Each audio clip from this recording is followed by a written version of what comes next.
বছরের প্রথম দিনেই শান্তিপুরে ফের চুরির ঘটনা। মিষ্টির দোকান থেকে উধাও প্রায় 40,000 টাকা, সিসিটিভি ক্যামেরায় পড়ল ধরা।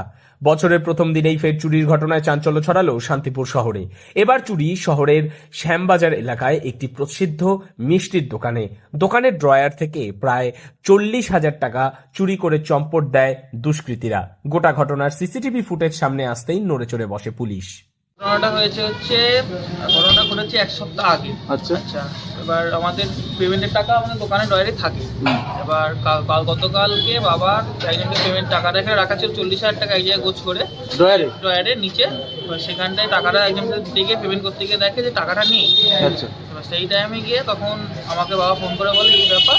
তখন আমি এসে দোকানের সিসিটিভি ফুটেজে চেক করি। এবার আমি একটা ডেট বাই ডেট দেখতে দেখতে রাত্রিরে ডেট দেখতে 23 তারিখ ঠিক 2:30 নাগাদ এইখান দিয়ে ক্যামেরা যেখানে ফুটেজটা আছে এইখানটায় একজন নীল রঙের মাস্ক পরে, মাথায় টুপি পরে, খালি গায়ে সেই ভেতরে আসে। এবার সে বিগত 50 মিনিট কি 40 মিনিট মতো ভেতরে ছিল, ফুটেজে সেটা পাওয়া যায়। সূত্রের খবর, মিষ্টির দোকানের মালিক দোকানের ড্রয়ারে প্রায় 40,000 টাকা রেখে দিয়েছিলেন। ওই টাকা কাউকে দেওয়ার কথা ছিল, কিন্তু নির্ধারিত সময়ে ড্রয়ার খুলে তিনি দেখেন টাকাগুলি আর সেখানে নেই। প্রথমে দোকানের কর্মচারীদের জিজ্ঞাসাবাদ করা হলেও টাকার কোনো হদিশ মেলেনি। এরপর দোকানে লাগানো সিসিটিভি ক্যামেরার ফুটেজ খতিয়ে দেখতেই উঠে আসে চাঞ্চল্যকর তথ্য। সিসিটিভি ফুটেজে দেখা যায় রাত আনুমানিক 2:30 নাগাদ এক দুষ্কৃতী দোকানের ছাদ বেয়ে ভেতরে প্রবেশ করে।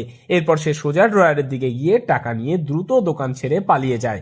গোটা ঘটনা কয়েক মিনিটের মধ্যেই ঘটে বলে জানা গিয়েছে। চোরের গতিবিধি ও পোশাক স্পষ্টভাবে ক্যামেরায় ধরা পড়েছে। এবার সেটা দেখে আনুমানিক সে এই জায়গাটায় ড্রয়ারের আপনার এই জায়গাটাই সবকিছু চাবি ফাবি খোঁজপাজ করে সবকিছু করে টাকাটা ওখান থেকে নেয়। আচ্ছা, সে টাকাটা নিতে গেলে বলে সে ড্রয়ারের কাছেই কনস্ট্যান্ট দাঁড়িয়েছিল। সবকিছু এখানে দেখেছে, সবকিছু নিয়েছে। এবার নিয়ে সেখান থেকে চলে যায়। এবার আমরা সেটা কালকে পেমেন্ট করার সময় জানতে পারি যে টাকাটা ওখান থেকে নেই। সেটা হচ্ছে 23 তারিখ রাত্রির 23 তারিখ রাত্রি বলতে 24 তারিখ পড়ে গেছিলো, 24 তারিখ 2:30 নাগাদ। দোকান বন্ধই ছিল। দোকান বন্ধ ছিল। ঢুকলো কিভাবে? ঢুকলো বলতে পেছন দিয়ে আমাদের উপরের লজের সিঁড়ি দিয়ে ভেতর দিয়ে ঢুকে এই গেটটা খোলা থাকে, সেখান দিয়ে ঢুকে এখানে ঢুকেছে। ঘটনার পরেই দোকানের মালিক শান্তিপুর থানায় একটি লিখিত অভিযোগ দায়ের করেন। অভিযোগের ভিত্তিতে ইতিমধ্যেই তদন্ত শুরু করেছে পুলিশ। সিসিটিভি ফুটেজ খতিয়ে দেখে দুষ্কৃতীর পরিচয় শনাক্ত করার চেষ্টা চলছে। বছরের শুরুতেই এই ধরনের চুরির ঘটনায় স্বাভাবিকভাবেই আতঙ্কিত ব্যবসায়ী মহল ও সাধারণ মানুষ। পুলিশের টহলদারি আরও জোরদার করার দাবি উঠেছে এলাকাবাসীদের পক্ষ থেকে। নদিয়া শান্তিপুর থেকে মৈনাক দেবনাথের রিপোর্ট, লোকাল 18 বাংলা।